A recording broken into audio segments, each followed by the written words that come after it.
This is cause number 16-25968. Mr. Idlebird is on probation for driving while intoxicated, third or more.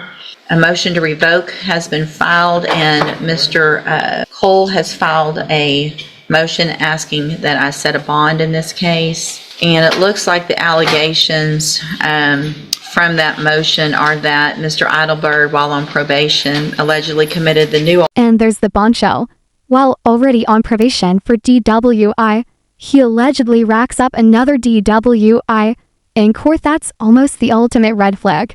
The judge now has to ask, can you really trust someone on probation if they keep breaking the exact same rule? What do you think?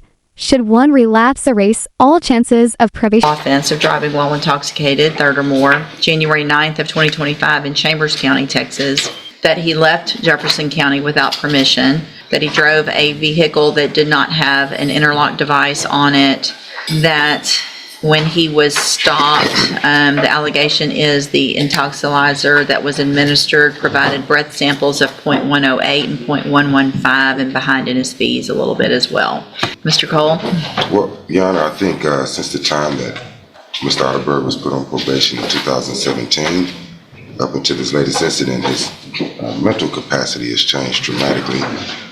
He's been diagnosed with Alzheimer's. He's on the verge of his nerves inside of his brain have shrunk. So on top of the Alzheimer's, he's has the possibility of having a stroke.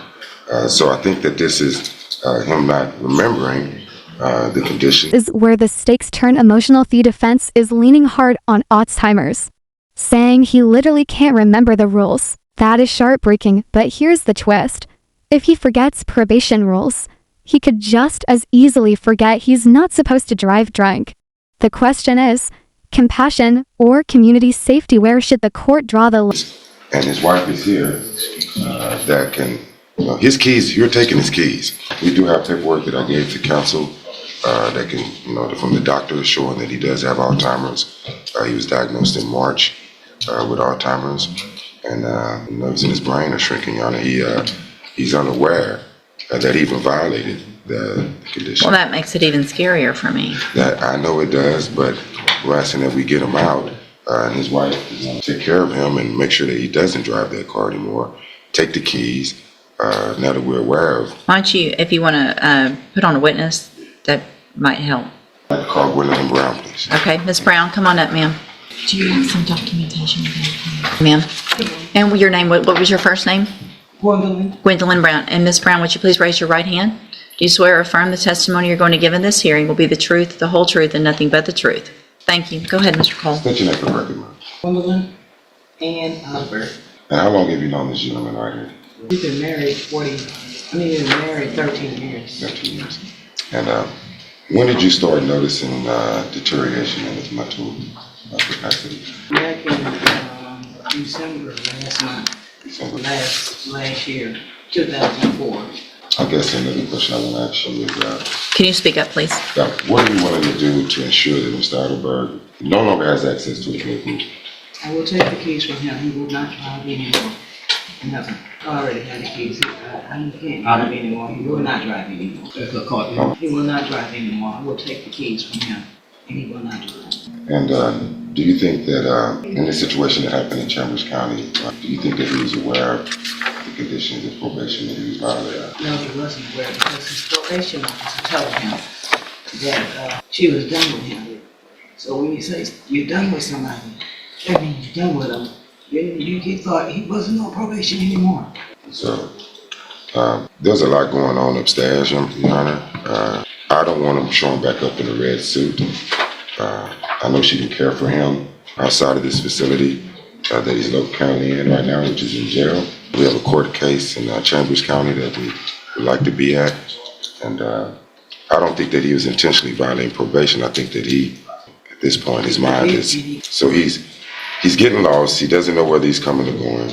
And I can have a conversation with him right now and he'll forget it in the next 2 hours. So, it's one of the Thank you, ma'am. You can have a seat. I just want to say one more thing. Yes, ma'am. When he was in jail in Chambers County, the probation officer told me to bring him to her as soon as I get him out of jail, right? So I brought him to her, and then she called his name, and I was going upstairs with him.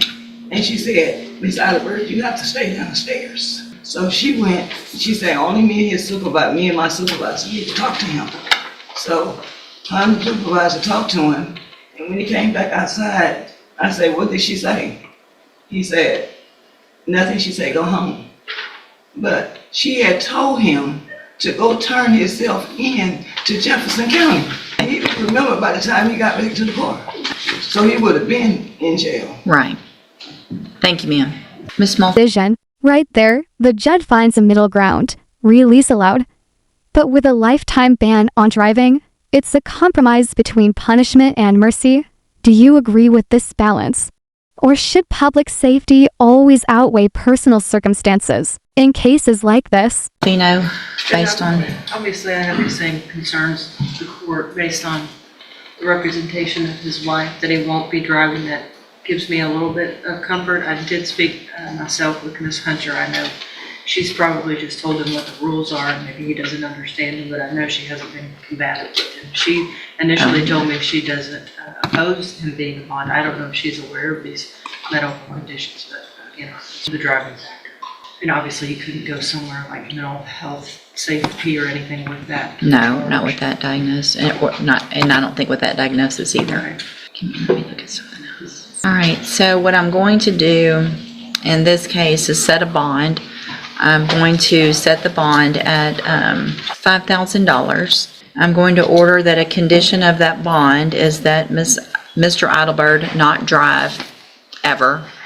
And I'm doing that on the representation that the keys will be taken away, hidden, whatever's necessary.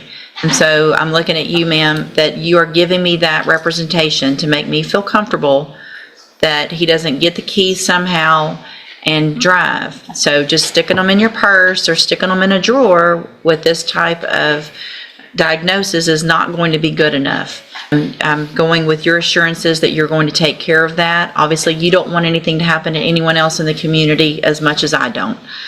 So I'm going to do this based on the fact that you're giving me those assurances. And then obviously there will not need to be, if there's already an order for an interlock, I will allow that to be.